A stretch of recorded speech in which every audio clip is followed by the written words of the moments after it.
The time is at hand.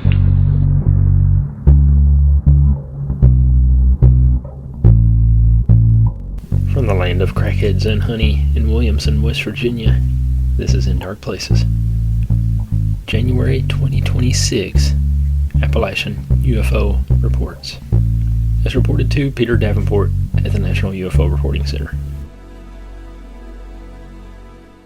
This first one has pictures. It's from Shikshini, Pennsylvania, January 6, 2026. I heard the loud sound of approaching helicopters, so I grabbed my phone to snap some pics, as occasionally military aircraft fly low over my house. I ran outside to get ready when I noticed the whitish, kinda transparent looking egg zip over, which completely caught me off guard, as the 4 Black Hawk helicopters appeared and seemed to be following it. I snapped a pic as soon as I could get all 5 in one shot. Hiskill, Tennessee, January 7th, 6:23 p.m. I saw a black, almost stovepipe-like object move maybe a half a mile away to the south of me. It had nothing under it to support it, and it was vertical. I was headed into a curve, and it was intermingled with trees that were in front of it. I readied my camera to stop at Fairview Elementary School, and once around the curve, it was already gone. I did not see it move at all. It was stationary, but vertical. It was not there anymore, and I searched overhead in all directions and saw nothing of it. It appeared to be maybe to the left of the 441 highway and Hines Creek Road and Wolf Valley Road intersection.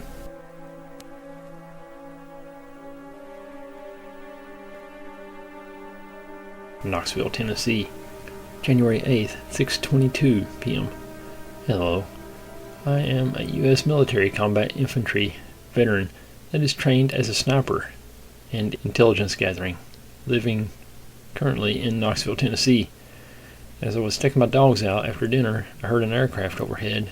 As usual, I live close to McGee-Tyson Airport, but as I watched the plane fly overhead, I noticed something behind it, a UFO, that, from what I could tell, was at the same altitude and was matching the speed of the aircraft. The UFO looked to be roughly following at around 100-200 feet behind the aircraft as it traveled northeast at around 35,000 feet. I could not make out the shape of the UFO, but I noticed the lights as white, steady, and in somewhat triangular shape. The known aircraft lights, however, were standard anti-collision like, pulsating from white and red on wingtips. The aircraft continued northeast with the UFO trailing behind it until it disappeared into the clouds and out of view. After returning into my house, I opened my flight radar application on my phone to see what aircraft were flying overhead at the time I was outside. The only craft I saw was an Embraer E-175LR operated by American Airlines flight RPA 4712. There were no other radar contacts anywhere near its vicinity, much less directly behind it. Chillicothe, Ohio, January 12th, 6:30 p.m. A disc-looking craft flying close to the tree line with rotating blue orbs. It was my sister and my niece, and my nephew saw a disc-looking craft flying close to the tree line with rotating blue orbs. She said it looked like it was in the wood line. She lost sight of it because she was driving, but the kids followed it. This is a possible abduction from Section, Alabama, January 13th, 6:52 p.m. Recently, my roommates and I have been deep diving into the ancient aliens theory and also into disclosure in the abduction phenomenon. Over the last 6 months, we are very sure that 2 of us have been the subject of abduction. Now it seems last night I may have been also.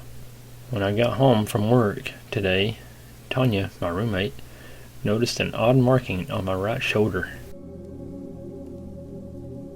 Kenna, West Virginia, January 15th, 10:10 p.m. We saw a bluish-white orb hovering over my field. After a few minutes, it immediately flew to the east, out of sight, at an unbelievable speed. Fletcher, North Carolina. It's our friend. January 18th, 7:06 p.m. Suspicious white lights forming a wide perfect triangle against black sky. No stars around. Saw a massive structure high up. Realized it was a wide triangle formation, spanning miles across against completely dark sky with no stars. Pauline, South Carolina, January 19th, 9:30 p.m.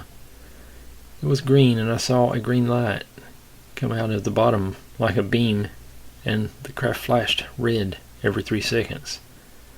I was the only person present to see the craft. And that's all of the Appalachian UFO reports from January 2026. I'm all caught up. Thanks for listening. I really appreciate you. Thanks as always, Peter Davenport in the National UFO Reporting Center. I'll see you next time. God bless.